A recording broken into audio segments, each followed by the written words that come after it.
السلام عليكم ورحمة الله.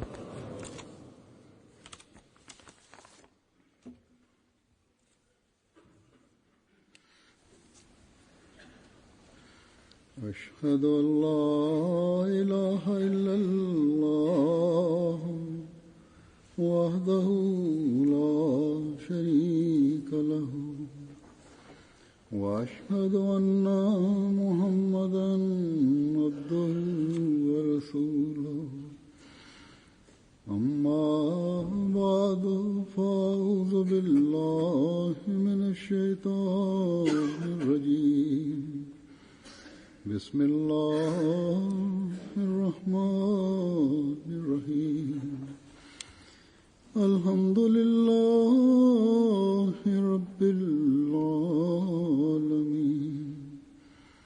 الرحمن الرحيم مالك يوم الدين إياك نعبد وإياك نستعين اهدنا الصراط المستقيم صراط الذين أنعمت عليهم غير المغضوب عليهم ولا الضالين.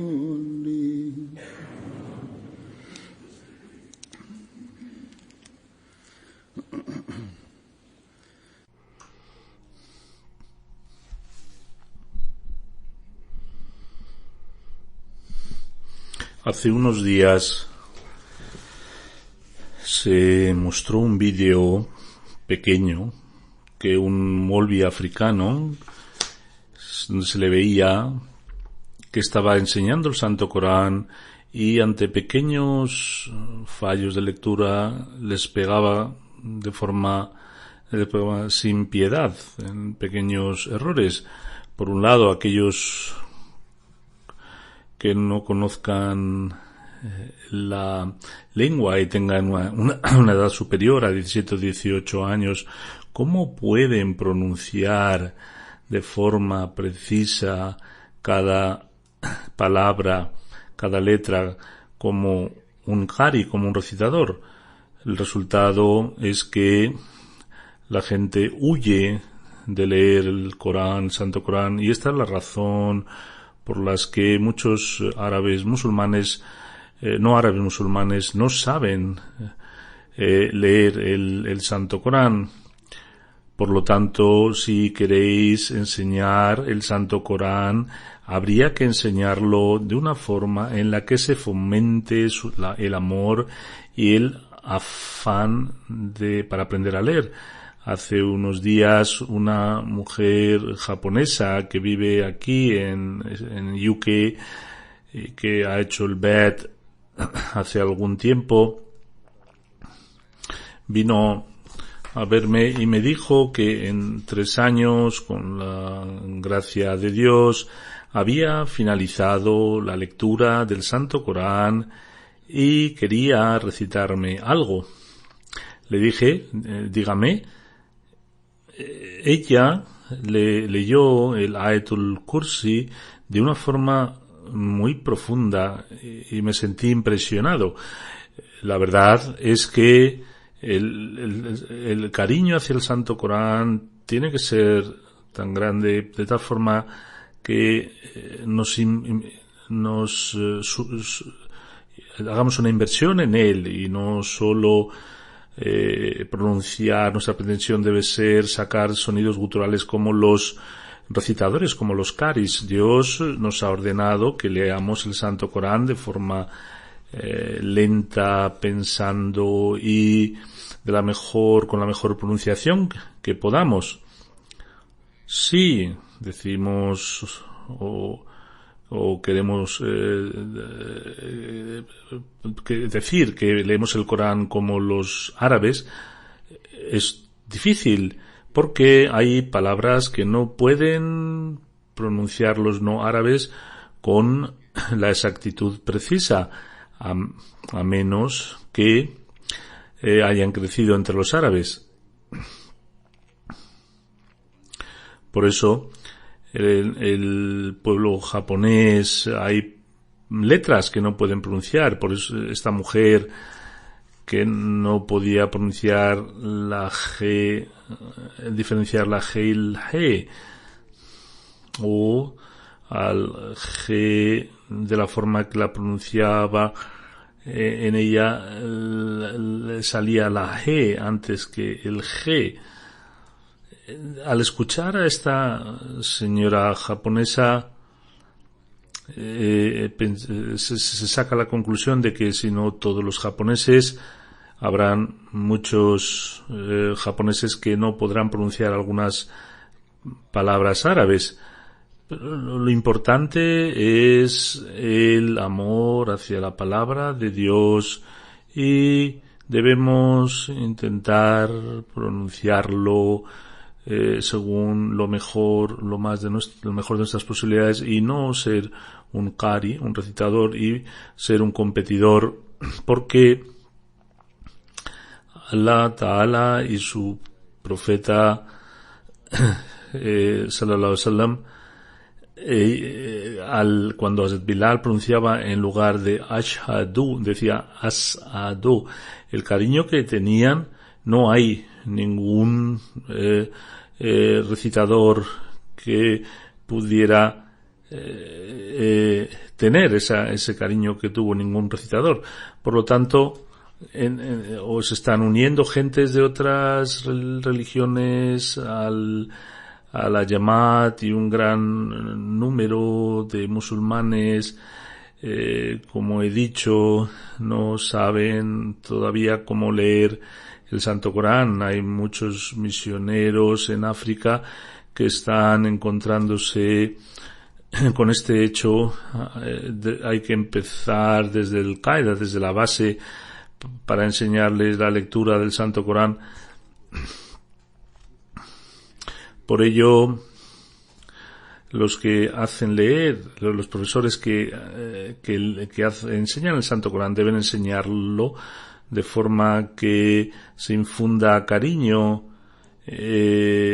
con el Santo Corán, que Dios premie a una mujer pakistaní que no solo enseñó a esta mujer japonesa a leer el Santo Corán, sino que infundió el amor del Corán en ella. El verdadero objetivo no es, pues, recitar como un qari, como un recitador, y no hay que pensar que si no podemos leer el Santo Corán de la forma adecuada, dejemos de leer el Santo Corán, porque leer el Santo Corán es obligatorio, pero hay impedimentos, hay palabras que no podemos pronunciar, y por ello no hay que dejar de leer el Santo Corán. El Tilavat tiene que hacerse de forma diaria para cada Ahmadi. Debe hacerse el esfuerzo que intentar acercarnos a la mejor pronunciación hacia la forma original, e intentar mejorar poco a poco. Hazrat Muslim Maud radiyallahu anhu dijo en una ocasión que no tenemos que intentar pronunciar cada palabra del Santo Corán como un qari, como un recitador, porque Dios no nos ha dado la capacidad, a los que no somos árabes. Dijo que mi esposa fallecida, Taher, decía que su padre tenía mucho entusiasmo en enseñar el Santo Corán, y tenía tutores que enseñaban a sus hijos el Santo Corán. Y Taher nos dice que estos tutores eran muy severos y ponían pequeños palos de madera, ramas de madera, entre nuestros dedos, y apretaban, nos pegaban, porque no pronunciábamos el Santo Corán de manera apropiada. Nuestra pronunciación Punjabi es de tal forma es que no podemos pronunciar las palabras como lo hace un árabe. El Musleh Maud nos ha contado también el relato que ya mencioné en el sermón pasado, y un árabe vino a saludar al santo Mesías prometido, al Islam, y cuando el Mesías prometido al Islam empleó la palabra Duad, dijo que usted, ¿cómo puede ser el Mesías prometido si no sabe pronunciar esta letra, Duad? Este árabe ciertamente pronunció una impertinencia, porque cada pueblo tiene su propio acento. Los árabes dicen Dualin, la gente de la India no puede pronunciar la palabra Dua. La gente del Indostán, dice el Musleh Maud, o dicen Duad o Zad. Cuando los mismos árabes dicen que no podemos pronunciar la palabra Duad, entonces, ¿por qué nos critican? A los Ahmadis árabes también deben tener esto presente. La mayoría lo entiende, pero hay algunos que tienen la característica de ser presuntuosos. Una mujer pakistaní que está casada con un árabe intenta pronunciar de forma gutural y piensa que ha pronunciado de forma correcta, mientras que no lo está haciendo de forma correcta. Si hubiera quedado hasta ella, no hubiera mencionado este relato, pero me he enterado que en algunas reuniones ella ridiculiza que algunos pakistaníes no saben pronunciar algunas palabras, no saben leer el Santo Corán y no pueden pronunciar correctamente el árabe. Y los árabes también siguen esta ridiculización. No creo que todos los árabes ridiculicen. Posiblemente la familia en que esta mujer está casada lo haga. El Islam ha venido a ganar los corazones de todas las etnias y hacer familiar la palabra de Dios, hacerla familiar e instaurar el amor del Santo Corán en sus corazones. Cada pueblo tiene su propio acento y debido a que tienen amor hacia el Santo Corán intentan leerlo de la mejor manera posible. Esto es lo que debemos intentar hacer. Es verdad que hay que cuidar, poner atención a la forma en que hay que leerlo, y aquellos que están ahora aprendiéndolo hay que ayudarles para que puedan pronunciarlo en lugar de ridiculizarles. Los que pronuncian bien deben cuidar, porque cada pueblo tiene su forma de pronunciación y cada letra del alfabeto no puede ser pronunciada por todo el mundo. Hablando desde el Musleh Maud radhiyallahu anhu, comenta un relato famoso, popular, sobre la situación de los musulmanes, y nos dice que había una persona que era muy cobarde y sin embargo pensaba que él era muy, muy, muy valiente. Fue con un tatuador y en la época antigua había la tradición de que en sus brazos tatuaban alguna característica de su personalidad. En Europa ahora mismo está muy de moda. Fue con un tatuador y le preguntó: ¿qué es lo que quieres tatuarte? Dijo: quiero tatuarme un león. Cuando intentó hacer el primer tatuaje, le clavó la aguja y le dolió. Como era un cobarde, dijo: ¿qué estás haciendo? El tatuador le dijo: que estoy haciendo estoy haciendo el león. ¿Qué parte? Le preguntó. Dice, estoy haciendo la cola. El hombre le dijo que si tú no le pintas la cola a un león, no es un león. El tatuador le dijo, sí, claro. Dice, le dijo el hombre, pues nada, no le pintes la cola. Sigue adelante. Volvió a pincharle y le dijo, ¿qué estás haciendo ahora? Y dijo, ahora estoy pintando la pata delantera de la derecha.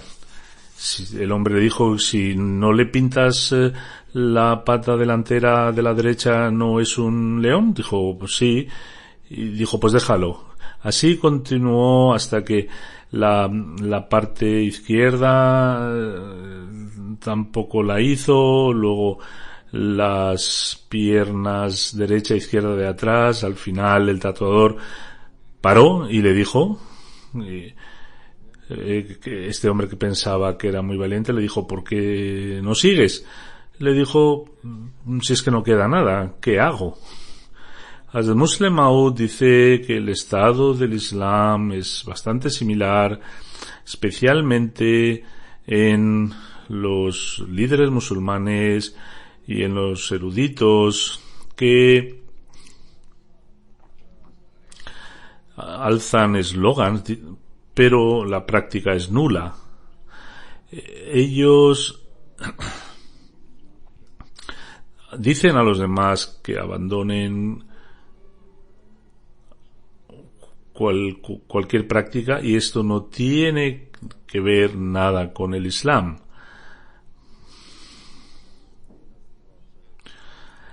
Hazrat Musleh Maud radhiyallahu anhu dice que nuestro abuelo materno, Mir Nasr Saheb, dijo que de pequeño yo era muy atrevido.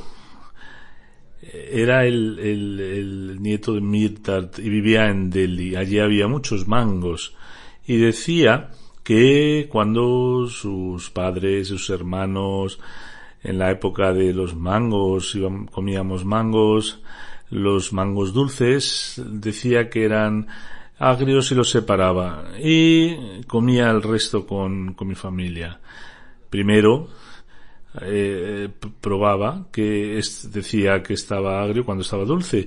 Cuando acababan los mangos, decía que no me he llenado aún, voy a comer estos que están agrios, y se comía todos. Un día mi hermano mayor, que fue, dijo que yo tampoco he llenado mi tripa, voy a comer también estos mangos agrios.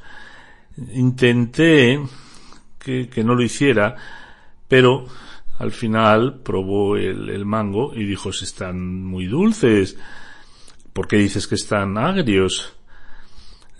Cuando él separaba los mangos dulces y luego comía el resto con el resto de la familia, y diciendo que eran agrios se comía los que le había separado. Esta era la situación actual de los musulmanes, porque dicen que hay que imponer la Sharia, pero su situación es que no saben nada acerca del Islam. Los que imponen el Islam lo hacen engañosamente. Cuando el abuelo de Hazrat Musleh Maud lo hacía siendo un niño, estos líderes lo hacen aposta. Los que no saben el Islam no van a dejar nada del Islam, porque todo se lo van a consumir, aunque sea erróneo. Hoy los ulemas, digamos, los intereses particulares que buscan y están causando estos robos y esta tragedia para el Islam, es la gran pena, y es una gran pena, y debido a estos líderes religiosos es por lo que se han creado ciertos grupos y organizaciones que están perpetrando continuamente la barbaridad en nombre del Islam. Que Dios muestre misericordia sobre los musulmanes. hablando Hazrat Musleh Maud de cómo podemos cambiar nuestras actitudes y cómo incrementar nuestra fe y cómo reforzar nuestra relación con Allah Ta'ala. Hazrat Musleh Maud dijo que si, aconsejando a la comunidad, que si nosotros nos mantenemos en el taqwa, en la rectitud, en la piedad, y inculcamos el hábito de la oración y el recordatorio de Allah, invocamos el darud y ofrecemos el tahajjud, ciertamente Allah nos bendecirá con sueños verdaderos y visiones y mostrará revelaciones hacia nosotros, mostrará un milagro vivo y es el que el ser humano experimenta por sí mismo. No hay duda que Hazrat Abraham, Hazrat Moisés, mostraron muchos milagros. Hazrat Isa, Santo Jesucristo, también mostró muchos milagros, pero en lo que respecta al ser humano, el mayor milagro es el que él observa de forma personal. Hoy pregunta a la gente sobre este tema y para eso es necesario crear una relación con Allah Ta'ala. En la fe, el no cumplir con la fe y hablando de los intereses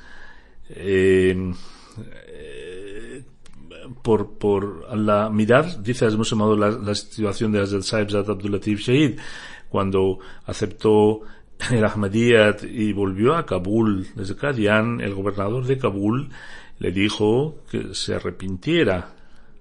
Sahibzada Sahib dijo, ¿cómo puedo hacer esto? Porque cuando volví de Qadian tuve un sueño, una visión en la que se me esposaba.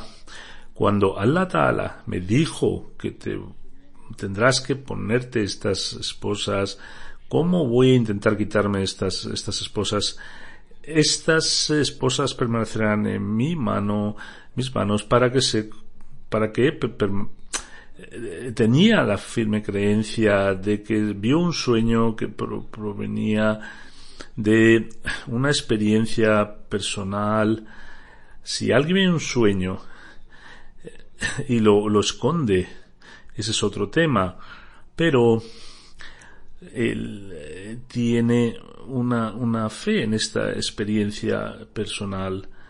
Si el ser humano tiene una fe robusta y tiene una relación con Allah Ta'ala, entonces el ser humano no se asusta de la gente mundana.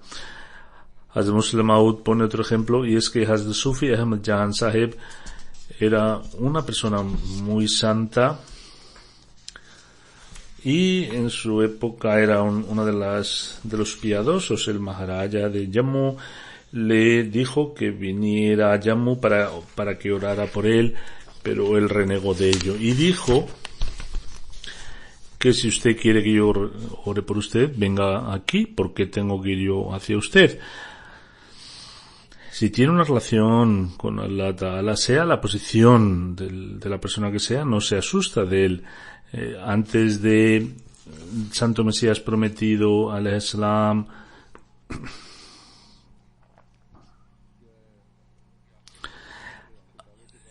tenían una devoción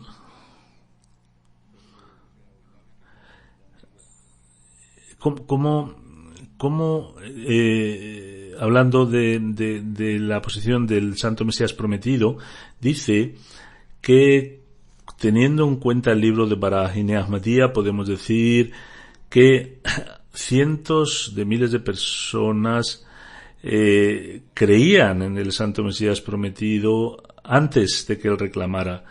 Sufi Jahan Sahib fue una persona que creía en él, pero falleció antes de que el Santo Mesías prometido hiciese la promesa de ser el Mesías prometido. Hemos escuchado antes que tú eres, todos los enfermos están esperando que tú te conviertas en el Mesías, por Dios. Era la visión de un santo, de un amigo de Dios, y era su visión del futuro. Y es que Hazrat Masih Maud Mirza Ghulam Ahmad era el Mesías, aunque no lo reclamara. Pero los que no tenían esa visión pensaban que la salvación del Islam estaba fundamentada en Mirza Ghulam Ahmad, pero cuando el Mesías prometido se le dio las herramientas para derrotar al enemigo, se le dio el elixir para levantar, para hacer nacer el Islam, la gente prominente le repudió y decían que aquel que considerábamos oro se ha transformado en cobre. Cientos de miles de personas le dieron la espalda y el primer día que hizo el Bet en manos del Santo Mesías Prometido fueron 40 personas. Antes eran cientos de miles. Dice el Muslim Maud que la gente antigua decía que los grandes ulemas de la época decían que el renacimiento del Islam dependía en él y enviaban a la gente para que les formara el Santo Mesías Prometido, hasta el punto que Maulvi Sanaullah, que cuando se publicó, después de la publicación de Barani Ahmadiyya, solía ir andando a Qadian, y Muhammad Hussain Batalvi, que se convirtió en su oponente, también escribió que durante 1300 años nadie había servido al Islam como lo hizo el Mesías Prometido alayhi salam. Hoy también los canales que se denominan canales de televisión que se denominan islámicos proclaman también que es verdad que sirvió al Islam al principio, pero Dios nos perdone, se corrompió. En realidad, esta gente están ciegas por dentro, y a los que Allah Ta'ala, al que Allah Ta'ala le ha hecho de oro, piensan que está hecho de cobre. En lugar de observar a la ayuda de Dios, están hundidos en sus propias tinieblas, están desviando también la atención de otros musulmanes. Que Dios les otorgue la inteligencia. En una ocasión, cuando en el Darul Bet, en un shura, Hazrat Muslim Maud dijo al representante que, en mi opinión, es un tema muy importante en la casa del Bet de Ludhiana, porque el Santo Mesías Prometido ha mencionado este lugar con gran significado, donde había la profecía de que iba a matar al anticristo. En este lugar donde el Mesías Prometido salió de Qadian para tomar el Bet, la comunidad tiene que tener un especial enlace con este sitio. Hazrat Khalifat al-Masih primero, cuando fue pedido que hiciera el Bet, le dijo el Mesías Prometido que no será en Qadian, sería en Ludhiana. Allí Pir Ahmad Jan Saheb, que falleció antes de la promesa del Santo Mesías Prometido de ser el Mesías, era una persona que le dio la oportunidad de reconocer al Mesías Prometido, y en su muerte, antes de su muerte, juntó a toda su familia y le dijo que el Mesías Prometido reclamará ser el Mesías y debéis creer en él. Toda su familia creyó en él. Pir Manzur Ahmad Sahab, Pir Iftikhar Ahmad Sahab eran sus hijos, y Hazrat Khalifa Awwal, la esposa de Hazrat Khalifa Awwal, era su hija. Hazrat Muslim Maud decía que para mí quisiera hacer un lugar especial, un lugar destacado, y se haga una reunión en este sitio, y también donde el Mesías Prometido tomó el Bet de las 40 primeras personas, se pusieran los nombres. Este lugar ahora, con la ayuda de Dios, está ahora bajo la custodia de la comunidad. No tengo los datos de cómo es la situación, pero tenemos que hacer el esfuerzo para hacer un memorial en este sitio. Hablando de Ludhana, de la profecía del hijo prometido, dijo que el santo profeta Muhammad sallallahu alaihi wasallam tuvo un sueño donde se le presentaba un racimo de uvas del paraíso y se le dijo que este racimo es para Abu Jahal. La interpretación de este sueño es que su hijo Ikrama se le iba a dar el paraíso, y así ocurrió. Allah Ta'ala al hijo de Abu Jahal le hizo tan bello que dio ejemplos muy significativos para el Islam. En una ocasión los cristianos estaban disparando flechas y muchos compañeros eran martirizados. Ikrama no podía tolerar esta situación, era el hijo de Abu Jahal, y pidió permiso a su jefe que permítame que yo ataque. Con 60 personas atacó al enemigo y fue tan severa el ataque que el comandante tuvo que salir huyendo. Se luchó con tanta fiereza que o bien todos los musulmanes habían muerto o estaban extremadamente graves. Hazrat Ikrama radiyallahu anhu estaba herido, muy grave. Vino una persona dándoles agua y fue con Ikrama para darle agua, y él miró y vio que Hazrat Sohail bin Umar estaba mirando al agua. Dijo al oficial que primero dale de beber a Sohail, porque no puedo soportar que mi hermano en estado de sediento esté sediento y yo beba. Fue hacia Sohail y Haris bin Hisham estaba igualmente muy herido. Sohail le dijo, no, vete a dar de beber a Haris. Cuando fue, Haris había fallecido, volvió con Sohail y también había fallecido, y cuando fue con Ikrama también había fallecido. Este fue el cumplimiento del hijo de Abu Jahal. Si una persona fuera maliciosa, engañadora, ¿quién podría decir que su hijo sea igual que él?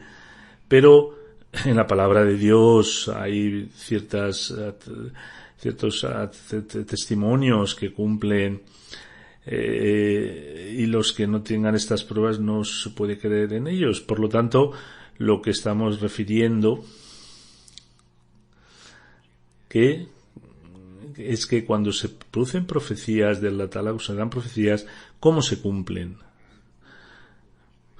Cuando vio este sueño, el santo profeta Muhammad sallallahu alaihi wasallam se quedó muy preocupado. ¿Cómo podía ser que Abu Jahal estuviera en el paraíso y él estuviera ofreciendo racimos de uvas? Y será que su hijo iba a aceptar la fe del Islam y haría sacrificios inmensos. Hazrat Musleh Maud dice que en la profecía sobre el hijo prometido hay otras profecías donde hay muchos testimonios, y cuando en Qadian nadie le conocía, hizo esta profecía. Hay muchos ancianos de Qadian que decían que ni le conocíamos. Sabíamos que Ghulam Murtaza Saheb tenía solamente un hijo cuyo el nombre era Mirza Ghulam Qadir. Por lo tanto, una persona que nadie conozca, que no le conozcan ni en su propia aldea, hace una profecía de que Dios le va a dar familia, que permanecerá viva, y entre sus hijos habrá uno que su mensaje se extenderá a los rincones del mundo y a través de su predicación llegará hasta los rincones de la tierra. ¿Quién puede decir algo de su propia cosecha? Cuando dijo que de 3 hará 4, significaba que con esta profecía nacería en el 4º año. Por lo tanto, esta profecía es de 1886 y mi nacimiento fue en 1889. Y el Mesías prometido al Islam tomó el primer bet en Ludhiana en 1889. Esta profecía es muy conocida en nuestra comunidad, tanto en la comunidad como fuera de la comunidad, y se preguntaba quién es este hijo. El musulmán decía que en esta profecía se hablan de dos nombres, Mahmud y Bashir. Por lo tanto, Hazrat Masih Maud al-Islam me puso de nombre Mahmud, y como su nombre también era Bashir Sani, mi nombre completo era Bashiruddin Mahmud Ahmad. En lo que respecta a que iba a tener familia, iba a permanecer viva, se cumplió, y también tuvo la oportunidad de poner a un hijo el nombre de Mahmud. La gente esperaba, quería saber sobre qué hijo estaba refiriéndose, y hoy estoy en Ludhiana para decirles que Ludhiana tiene una conexión muy, muy grande con la comunidad Ahmadiyya. El Santo Mesías Prometido en el primer Bet lo tomó en esta ciudad. Ese es un nexo.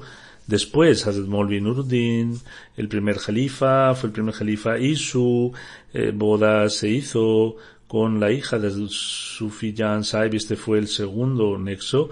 Y el sobrehijo mencionado también nació de la mujer del Mesías Prometido, que también vivió en Ludhiana. El musulmán dice que en mi infancia pasé algunos días aquí, era tan pequeño que no tengo recuerdos precisos, tendría 2 años y medio. Hay cosas en esta edad, pero el musulmán dice que se acordaba. Recuerdo solo una cosa, y es que en la casa donde vivíamos estaba en una carretera, y era una carretera recta. Salí fuera y un niño pequeño que venía en la dirección contraria me tiró una lagartija muerta. Esto me aterró de tal forma que salí corriendo a casa. Me acuerdo de aquel mercado, era un mercado recto, no recuerdo cuál es hoy. Nuestra casa estaba en una esquina. He pasado algunos meses de mi infancia aquí, por lo tanto tiene una relación con el Ahmadiyyat este lugar. Hazrat Musleh Maud dice que esta ciudad tiene una conexión, pero pienso que lo que dijo Allah Ta'ala, la gente se opone a ello. Y la profecía sobre Musleh Maud, cuando se hizo el Jalsa en Lahore, en Gurdaspur, pero no hubo oposición.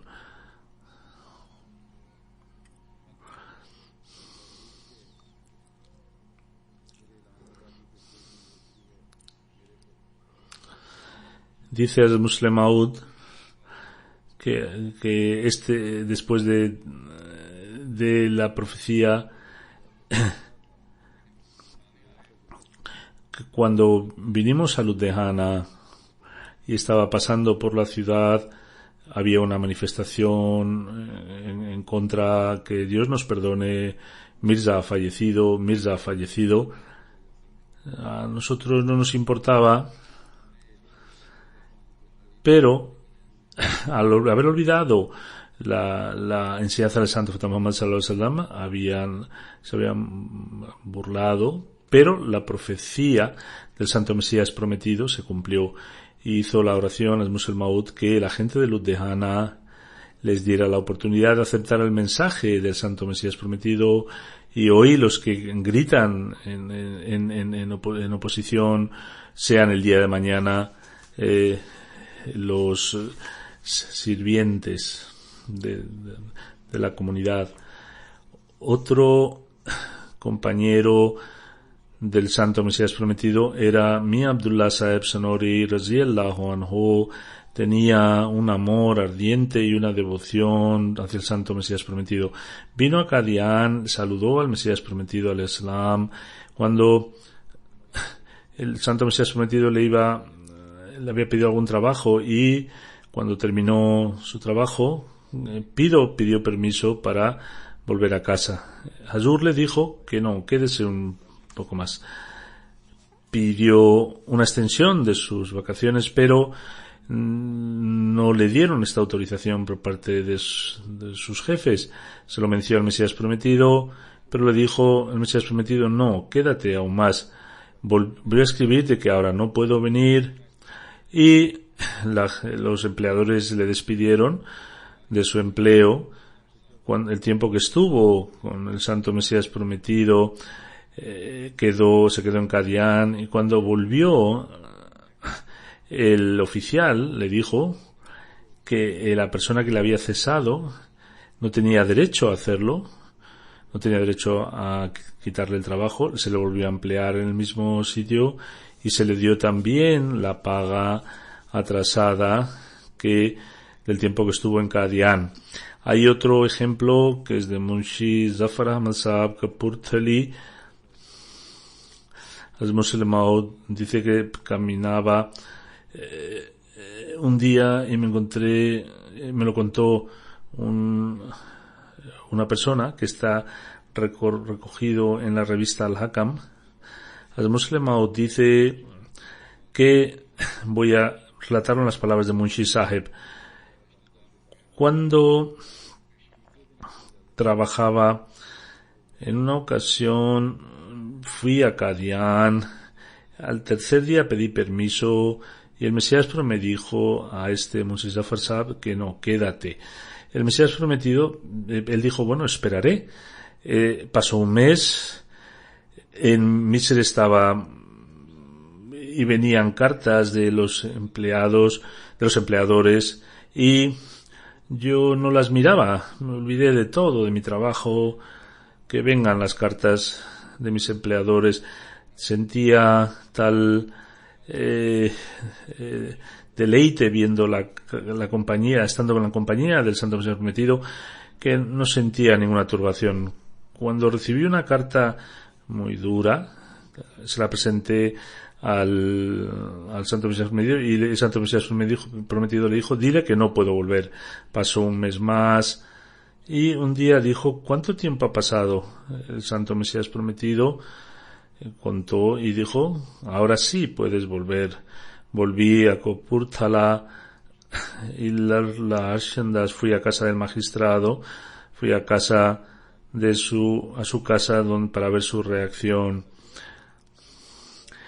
Si me van a emplear, me van a poner una multa.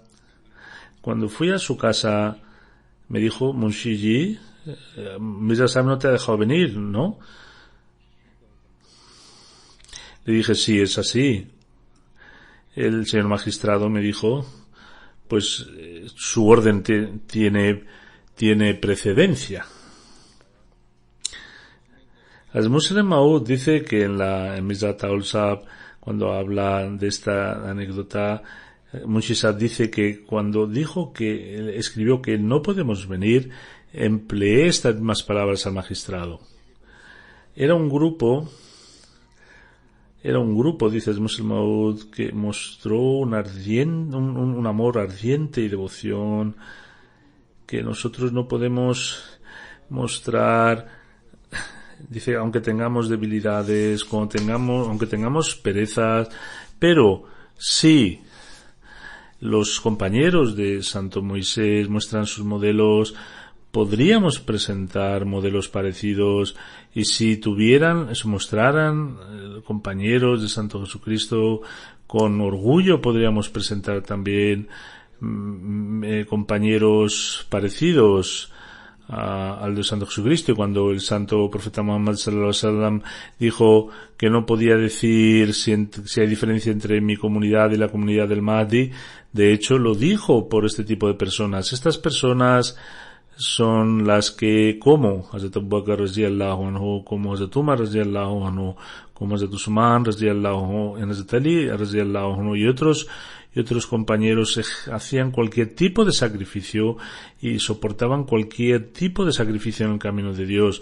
Mirad el modelo de Hazrat Khalifatul Masih I radiyallahu anhu, como Allah Ta'ala le había dado un estatus, no lo he mencionado porque sus sacrificios eran inmensos, fueron inmensos. Cuando vino a Qadian, él tenía su empleo en Beera, tenía un trabajo importante, muy extenso. Cuando el Mesías prometido, cuando pidió permiso para volver al Santo Mesías prometido, le dijo: ¿por qué te vas a ir? Quédate aquí.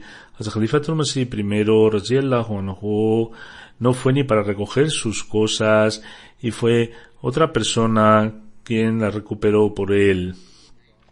Estos son los sacrificios que hacen las comunidades delante de Dios, y este es el rango por el que cada persona tiene que esforzarse. Solo una fe filosófica no le conduce a nada. La fe que conduce a algo es donde haya dulzura de un devoto, un amor ardiente, una persona que emplee los métodos filosóficos no ve con el corazón, solo ve mediante la inteligencia. Pero aquellos que reconocen la verdad de Dios con los ojos del corazón no pueden ser engañados por nadie, porque la mente inspira la filosofía, pero el corazón inspira un amor ardiente y una devoción. Que Dios nos ayude a reconocer con los ojos de nuestro corazón al imán de la época, y que estemos firmes en él, y que nunca Satanás nos engañe. Después de la oración, voy a hacer una oración funeral en ausencia de nuestro hermano Dervesh, Molvi Khurshid Ahmad Saad, hijo de hecho de Novamuddin Saab, que falleció a la edad de 94 el 28 de julio. Él nació en un pueblo de Faisalabad, era Ahmadi de nacimiento. A la edad de 15 años fue a visitar Qadian, y en la mezquita del techo de la mezquita Aqsa, Masjid Mubarak, vio a Musa Maud. De ahí no tenía dinero, fue andando desde Amritsar. A la edad de 19 años se unió al Wasiyat. Luego escribió a Hazrat Khalifatul Masih Sani que había terminado quería que se le adjuntara en el Tehrik-e-Jadid cuando no tenía ya posibilidad. Hazrat Khalifatul Masih Sani, y a todos aquellos estudiantes que habían encontrado trabajo les dio la oportunidad de participar en este Tehrik-e-Jadid. Maulvi Khurshid Ahmad Saab trabajó en el Sindh, en los terrenos de la comunidad, y luego se consagró a Qadian. Se dividió Pakistán y la India, y se quedó como dervish en Qadian. Durante su época de dervish soportó con mucha paciencia, trabajó como misionero local en la India, y en la predicación. Cuando volvió a Qadian, luego trabajó en la Madrasa Ahmadiyya como profesor. Nazar Dawat Tabligh durante 3 años, aprendió el hindi, y Ratan, Bhushan, Purvakan son 3 grados en la lengua de India. Lo conocía muy bien la Biblia, el Gita, aprendió el hinduismo, el sikhismo, y tradujo también el Corán al hindi. En el semanal Badr publicaba, y cuando se partieron los países luego se volvió a publicar, y esto permaneció hasta el 2013. Es decir, durante 60 años él estuvo escribiendo. Luego en otras revistas de la comunidad también habían artículos que él publicaba. también en periódicos donde Hind Samachar, periódicos locales, en periódicos de Kashmir solían publicarse también artículos. Tiene un libro que se llama El Hukumat Waqt y los Ahmadis musulmanes. Luego se publicó bajo la opción de Davatut Tabligh sus artículos y sus canciones, sus poemas tenían un gran nivel. Las Khalifat Masih Abe solía también honrarle. Eran temas con mucho conocimiento. No le gustaba someterse a nadie, hacía su trabajo solo. En los trabajos intelectuales también enseñó a sus hijos y también a enseñarles el cuidado del ganado. Luego también, cuando ganó dinero, él devolvió la casa que le había dado la comunidad. Durante su enfermedad iba a rezar a la mezquita, tenía visiones, escribía a los califas. A un mes antes de fallecer, a su hijo pequeño Ibrahim le habló de su muerte y también le recordó una semana antes. Se casó 2 veces con Alam Bibi Saheba y tuvo un hijo, Munir Ahmad, y en el segundo matrimonio con Aisha Begum Saheba, Abdur Razak de Karnataka, donde Dios le dio 5 hijos y 3 hijas. Entre sus hijos, Israel Ahmad, Krishna Ahmad y su cuñado están trabajando para la comunidad. Que Dios eleve su rango y que a sus familias también les permitan estar unidos al califato y a la comunidad. Alhamdulillah, nahmaduhu wa nasta'inuhu wa nastaghfiruhu wa nu'minu bihi wa natawakkalu alayhi wa na'udhu billahi min shururi anfusina wa min sayyiati a'malina.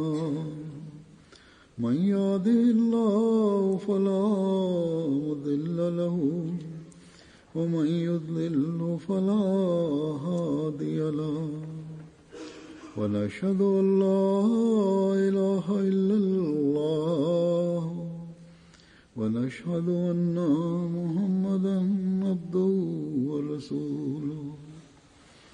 عباد الله رحمكم الله إن الله يأمر بالعدل والإحسان وإيتاء ذي القربى وينهى عن الفحشاء والمنكر والبغي يعظكم لعلكم تذكرون.